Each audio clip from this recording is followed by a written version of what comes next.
What does your typical work day look like? So typically I would get in around 8 or 9 o'clock depending on the day. Sometimes I have to get up a lot earlier for if I have an early morning team. But I'll get up, go in, work with whatever teams I have that morning, and then I typically try to get a workout in before lunch. And then after I take lunch, I normally do some programming or do some research on new methods that are in the field and stuff like that. And then after that, whatever, if I have afternoon groups, I'll do those afternoon groups for that day. What skills are required for your position on a day-to-day basis? In the strength and conditioning, I think it's important to, of course, have a good grasp on what it takes to make like a periodized program so that you can make sure athletes are progressing properly. It's good to be relational with the athletes and be able to relate to them as an ex-athlete so that they can trust the process and what you're trying to do with the team. And also just trying to come in the same person every day and not be too up and down so that they aren't expecting a different person each day. They get the same coach every day. What do you like most about your job? What I like most about being a strength and conditioning coach is probably just, well, for one, being beside a weight room all day because I love lifting. It's just a good environment. It's fun to be able to bounce ideas off of Coach Minnie, our head strength coach, and the interns that are trying to get a grasp on strength and conditioning, and also just being around athletes all day. It's a familiar environment, so it's fun to get to talk to them and try to relate to them. What parts of your job do you find the most challenging? A couple challenging points that come with a job is probably wondering if your programming is, good enough to get the best out of the athletes, like if it's actually working, and just constantly thinking about that. And then probably dealing with the more difficult athletes that are harder to get through when you want them to be, focused on the training all the time. They're tired with practice and school, so trying to keep them locked in is probably one of the more difficult parts. How many hours do you work in a typical week? I would say it probably depends on the time of year and what teams I'm working with at the time. Sometimes I'm in for wrestling at 5:15 and might not leave till 4, so that could get up to like some weeks it might be 50 hours, but I think most of the time it probably averages about 40, like a typical 9 to 5. If you could start over again, would you change your career path in any way? Why or why not?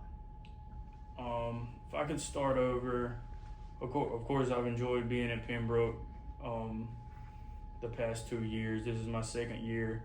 I would have probably done an extra internship because I think I went back for my 5th year of college. I think after my senior year, that summer I would have got into like another strength and conditioning internship. I did one at Elon, but I think it would have been nice to have another year of experience and experiencing what another university's program is like. What educational preparation would you recommend for someone who wants to enter this field?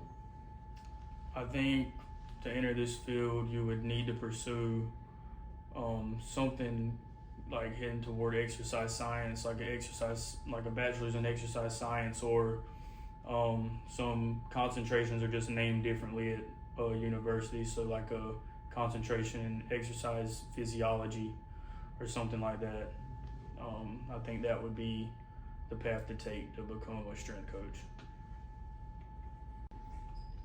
What additional qualifications or certifications would make a candidate more marketable? So after you get your bachelor's in exercise science, I think it would be as soon as you can start getting ready for the CSCS. That is the main qualification as of right now for strength coaches to get in the field. It used to not be like that. Like there was a lot of strength coaches in the field, and I think they really started harping on the seriousness of like the CSCS to like get the field as, qualified as possible. So I think CSCS is a big one.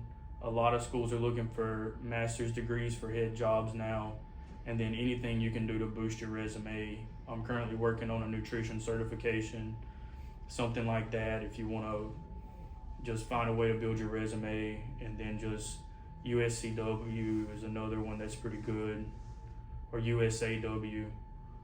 And just, there's plenty of certifications out there you can get to show that you're like continuing your education. What would you say is the typical career path for someone in your field? I think the typical career path, as from what I've heard from my internship and just like other people around the field, is probably after you get your 4-year degree. I think you should try to, while you're at the university you're at, try to do an internship there or some kind of practicum, like a small internship, and then from there, go see what other schools are doing. So go do, I think it would be like a couple internships. I mean, I had people at Elon that I was with in my internship that said they had done as many as 3 internships before they got there, and that being their 4th one. So a lot of people's path is different, but I think that's the typical path, that you go do your internships, and then as you're pursuing your master's or something, you go do a GA as well, I think. What would be a piece of advice that you would give to someone trying to get into strength and conditioning? I think a piece of advice I would give is to